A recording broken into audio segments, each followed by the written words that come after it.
Hello welcome everyone আজকের IELTS পডকাস্টে আপনাদেরকে এবং আমাদের আজকের আইএলটিএস পডকাস্টের বিষয়টা হচ্ছে রাইটিং। আর আমরা অনেক সময় অনলাইনে কিংবা অনেক জায়গায় দেখি যে একজন স্টুডেন্ট ব্যান্ড 9 পেয়েছেন, কিন্তু কোনোভাবেই তিনি রাইটিংয়ে 7 পাননি, রাইটিংয়ে 6.5 পেয়েছেন এবং এই ধরনের স্কোর অহরহ দেখতে পাবেন আপনি সব জায়গায়। কিন্তু কেন যিনি আসলে রিডিংয়ে ব্যান্ড 9 পাচ্ছেন, যিনি লিসেনিংয়ে ব্যান্ড 9 পাচ্ছেন, তিনি রাইটিংয়ে কি তার এই অ্যাবিলিটি নাই যে একটা ব্যান্ড 7 পাওয়ার? অবশ্যই আছে, কিন্তু আমাদের শোভনা কিন্তু ব্যান্ড 9 পাননি, কিন্তু আমাদের শোভনা রাইটিংয়ে ঠিকই 7.5 পেয়েছেন। তাই আজকে আমাদের গেস্ট হচ্ছেন মাহমুদা হক শোভনা। শোভনা, ওয়েলকাম আমাদের শোতে আজকে। Thank you sir. ওকে, শোভনার কাছে আমাদের প্রথম প্রশ্ন, সেই প্রশ্নটা হচ্ছে যে উনি কিভাবে প্রিপারেশন নিলেন এবং যার ফলে উনি ব্যান্ড 7.5 পেয়েছেন রাইটিংয়ে। যদিও আমরা জানি উনি তার প্রথম পরীক্ষায় মাত্র 2-3 মাস আগে একটা পরীক্ষা দিয়েছিলেন, সেখানে উনি পেয়েছিলেন 6.5 রাইটিংয়ে, এবং সেখান থেকে কি এমন কাজ করলেন যে 1-2 মাসের মধ্যে তিনি 7.5 পেয়েছেন রাইটিংয়ে। শোভনা, আপনাকে। স্যার, প্রথমে যেটা ছিল যে রাইটিংয়ের ক্ষেত্রে কিছু মার্কিং ক্রাইটেরিয়া থাকে, এই জিনিসটা আমি আসলে খুব একটা ক্লিয়ার ছিলাম না যখন প্রথমবার বসি এক্সামে। কিন্তু যখন ইভেনচুয়ালি এটা নিয়ে স্টাডি করলাম এবং দেখলাম যে মার্কিং ক্রাইটেরিয়ার কিছু স্পেসিফিক ব্যাপার থাকে, এই জিনিসগুলো যদি আমি কভার করতে পারি সেক্ষেত্রে মার্কস ড্রাস্টিক্যালি চেঞ্জ হয়। দারুণ একটা সাজেশন আমাদের স্টুডেন্টদের জন্য, সেটা হচ্ছে যারা রাইটিংয়ে ব্যান্ড 7 পেতে চান তাদেরকে অবশ্যই স্টাডি করতে হবে মার্কিং ক্রাইটেরিয়া আসলে কী, মার্কিং ক্রাইটেরিয়া কী চাচ্ছে সেই অনুযায়ী আপনাকে রাইটিংটা ডেলিভারি দিতে হবে। নতুবা ওই যে ব্যান্ড 9-এর মতো হয়ে যাবে, ব্যান্ড 9 পাবেন রিডিংয়ে, ব্যান্ড 6.5 পাবেন রাইটিংয়ে। তো শোভনার কাছে আমরা জানতে চাই এই মার্কিং ক্রাইটেরিয়া কী কী বিষয়ে আপনি নিয়ে কাজ করেছিলেন? মার্কিং ক্রাইটেরিয়ার ক্ষেত্রে রাইটিংয়ের ক্ষেত্রে স্যার 4টা মেজর দিক থাকে। একটা হচ্ছে টাস্ক রেসপন্স, তারপরে cohesion and coherence, followed by lexical resource and grammatical range and accuracy. এই 4টা বিষয়ে আলাদা আলাদা করে পড়াশোনার জায়গা আছে। যেমন টাস্ক রেসপন্স নিয়ে যদি আপনি কিছু বলেন আমাদেরকে। টাস্ক রেসপন্সের ক্ষেত্রে আমি যখন এসেটা লিখব তখন আমার অপিনিয়ন ক্লিয়ার, একটা যদি অপিনিয়ন চাই, অপিনিয়ন ক্লিয়ার করার জায়গা থাকে, প্লাস আমার আইডিয়া দিতে হবে, আইডিয়াগুলো রেলেভেন্ট হচ্ছে কিনা টপিকের সাথে, এটা একটা দিস ইজ ভেরি ইম্পর্টেন্ট। তারপর সিসি, যেমন কোহেরেন্স অ্যান্ড কোহেশনে। কোহেশন অ্যান্ড কোহেরেন্সের ক্ষেত্রে আমার আইডিয়ার কিংবা রাইটিংটা প্রোগ্রেশনটা কিভাবে করছি আমি পুরো রাইটিংয়ে, প্যারা থেকে এক প্যারায় যখন যাচ্ছি, এক আইডিয়া থেকে আরেক আইডিয়াতে ডেভেলপমেন্টটা আমি কিভাবে করছি, এটা দেখার বিষয়। এটা আপনি কিভাবে পড়াশোনা করলেন? এটা স্যার আপনার তো কোর্সটা বেশ ইন ডিটেইল একটা কারিকুলাম আছে। আর টাস্ক রেসপন্স আপনি কি করেছিলেন? স্যার এইটাও হচ্ছে গিয়ে কোর্সে খুব সুন্দর করে ডিটেইলে দেওয়া আছে। তারপরে আপনি বাকি দুটো ক্রাইটেরিয়াতে কিভাবে নিজেকে ডেভেলপ করেছেন? লেক্সিক্যাল রিসোর্সের ক্ষেত্রে যেটা হয় স্যার, টপিক রিলেটেড ভোকাবুলারিটা অবশ্যই অ্যাড করতে হবে আমার রাইটিংয়ের ক্ষেত্রে। আমি যেটা লিখছি এটা একটা মেজর দিক। আর একটা হচ্ছে গিয়ে আমার কিছু স্পেসিফিক জিনিস, for example collocation, phrasal verb, formal idiom phrase, এই জিনিসগুলো আমার লিখাতে অবশ্যই রাখতে হবে। আই মেড শিওর যেগুলো ছিল। আর সাথে থাকে গ্রামাটিক্যাল রেঞ্জ অ্যান্ড অ্যাকিউরেসি। এটা স্যার আপনার আগে থেকে স্ট্রং পয়েন্ট, আসলে এটা একটা খুবই স্ট্রং পয়েন্ট, গ্রামাটিক্যাল রেঞ্জ এবং হচ্ছে অ্যাকিউরেসি। ওকে, তাহলে এবার আমরা একটু আমি একটা প্রশ্ন করব। আচ্ছা প্লিজ। স্যার, আমাদের রাইটিংয়ের ক্ষেত্রে অনেকে ওভারঅল ব্যান্ড 8 থাকলেও রাইটিংয়ে কেন 6.5 কিংবা 6 থাকছে? ওকে ফাইন, যদি এটার উত্তরটা আপনি দিয়ে দিয়েছেন অলরেডি, সেটা হচ্ছে মার্কিং ক্রাইটেরিয়া তারা আসলে ঠিকমতো ফলো করে না। আমার কাছে আরও একটা জিনিস মনে হয়, please don't take it in other way, এটা হচ্ছে অ্যারোগেন্সি।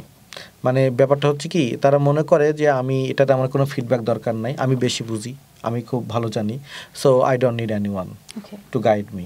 আমার কাছে এটাও মনে হয় আর কি, কারণ অনেকে আমি দেখেছি যে ব্যান্ড 8 পাচ্ছে, তারা কিছুতেই ব্যান্ড 6.5 পাচ্ছে, কিছুতেই শোনে না যে ব্যাপারটা এইভাবে লিখতে হবে, এইভাবে লিখতে হবে, মার্কিং ক্রাইটেরিয়া ফলো করে তার রাইটিংটা লিখে না। এটা কি সে নিজেই মনে করছে কি আমি অনেক জানি, তো এই আসলে সে জানে তো, কিন্তু সে তো আসলে আইএলটিএসের বিষয়টা জানে না, তা তো ওই জিনিসটা জানতে হবে।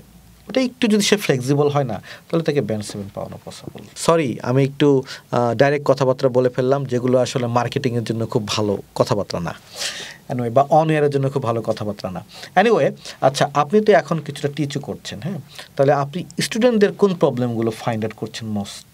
স্যার, আইএলটিএস রাইটিংয়ের ক্ষেত্রে যেটা হয় যে error free sentence make sure করাটা একটা মেজর দিক, যে সাইডটা আমাদেরকে খেয়াল রাখতে হবে। কারণ সেন্টেন্স যদি আমার এরর ফ্রি না থাকে কিংবা অ্যাকিউরেসি যদি কম থাকে, সেক্ষেত্রে এটা আলটিমেটলি সবগুলো মার্কিং ক্রাইটেরিয়াকে এফেক্ট করছে। দারুণ কথা।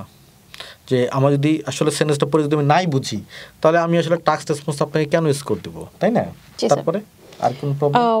এটা এফেক্ট করে এবং আলটিমেটলি আমার overall marks just because of আমার গ্রামার একটু দুর্বল থাকলে আমার ওভারঅল মার্কিংটা এফেক্টেড হয়, সব কিছুতে আমার।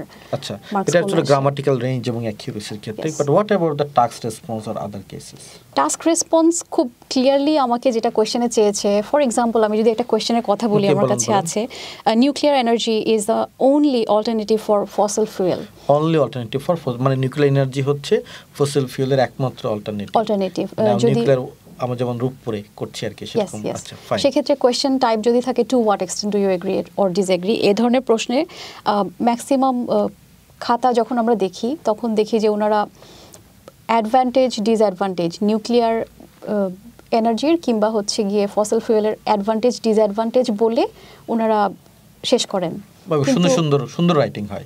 সেখানে গ্রামাটিক্যাল রেঞ্জ ভালো থাকে, দুর্দান্ত কিছু লেক্সিক্যাল রিসোর্স থাকে, কিন্তু আলটিমেটলি আমার প্রশ্নে যেটা চাওয়া হয়েছে সে পুরো এসে পড়ে আমি কোয়েশ্চেনের আনসারটা পাই না। কোয়েশ্চেনের আনসারটা হচ্ছে আদৌ এটা কি ওটার অল্টারনেটিভ কিনা, একমাত্র অল্টারনেটিভ। ওকে, তাহলে আমাকে আসলে যেটা মেক শিওর করতে হবে যখন রাইটিংটা লিখবো, রাইটিং আমার যেটা চাচ্ছে আমি যেন শেষ পর্যন্ত এটার উত্তরটা পাই, এবং উত্তরটা না পেলে আসলে কখনোই কি ব্যান্ড 7 পসিবল? নো স্যার, কখনোই ওনার ধারণা কখনোই ব্যান্ডসেবল পসিবল না, আমার ধারণা আসলে কখনোই ব্যান্ডসেবল পসিবল না।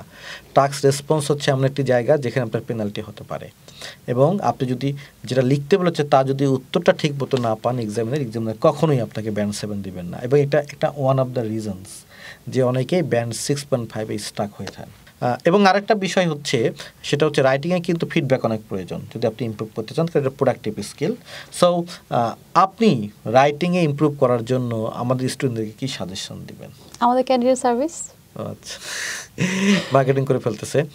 ক্যান্ডিডেট সার্ভিসে কি আছে, কেন রাইটিং এখানে ইমপ্রুভ করবে?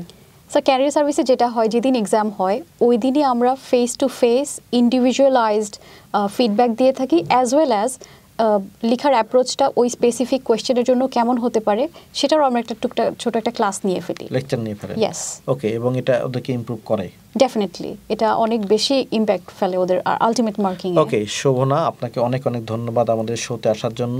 ভবিষ্যতে আশা করি আরও একদিন আপনাকে আমরা এই শোতে নিয়ে আসবো। Okay, thank you very much everyone.